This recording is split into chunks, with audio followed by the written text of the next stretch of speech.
بسم الله الرحمن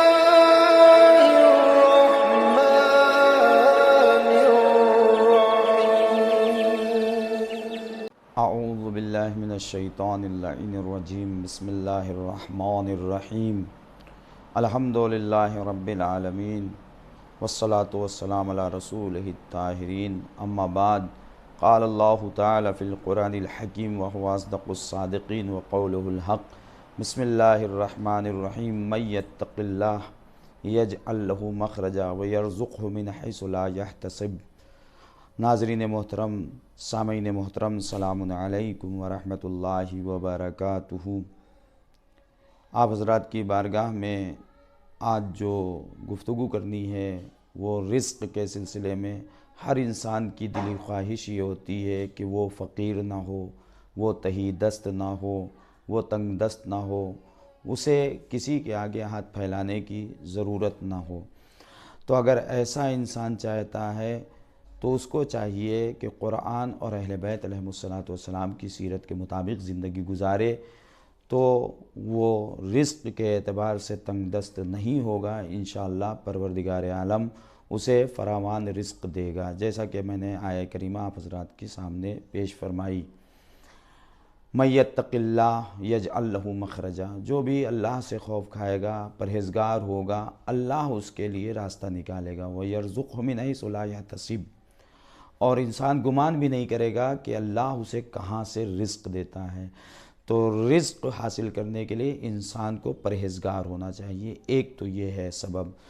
دوسرا سبب رزق و روزی کے سلسلے میں دوسرا سبب یہ ہے کہ رسول فرماتے ہیں اکثر الاستغفار فإنہ یجلب الرزق، زیادہ سے زیادہ استغفار کرو۔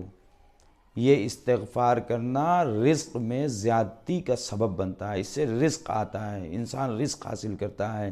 اب استغفار کے سلسلے میں ضروری نہیں ہے انسان لمبی لمبی دعائیں پڑھے، بہت سی دعائیں ہیں استغفار کے سلسلے میں، جیسے استغفر اللہ ربی واتوب الیہ۔ نماز کے بعد انسان نے صبح کی نماز کے بعد، ظہر کی نماز کے بعد، عصر کی نماز کے بعد یا مغرب کی نماز کے بعد اس نے تسبیح کو اٹھایا، استغفر اللہ ربی واتوب الیہ اس نے پڑھنا شروع کر دیا۔ تو یہ استغفار کرنا رزق میں زیادتی کا سبب بنتا ہے۔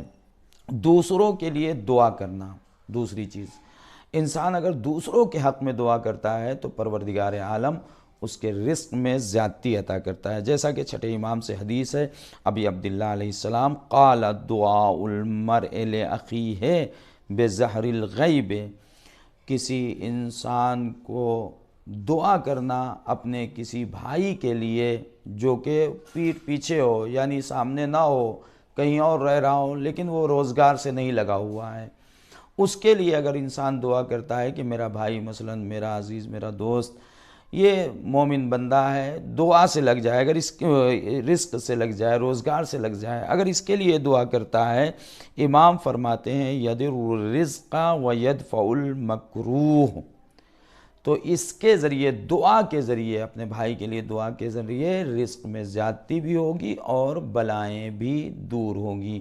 انشاءاللہ رزق کے زیادتی کے سلسلے میں دیگر بیانات آپ حضرات کی بارگاہ میں پیش کرتے رہیں گے۔ والسلام علیکم ورحمۃ اللہ وبرکاتہ۔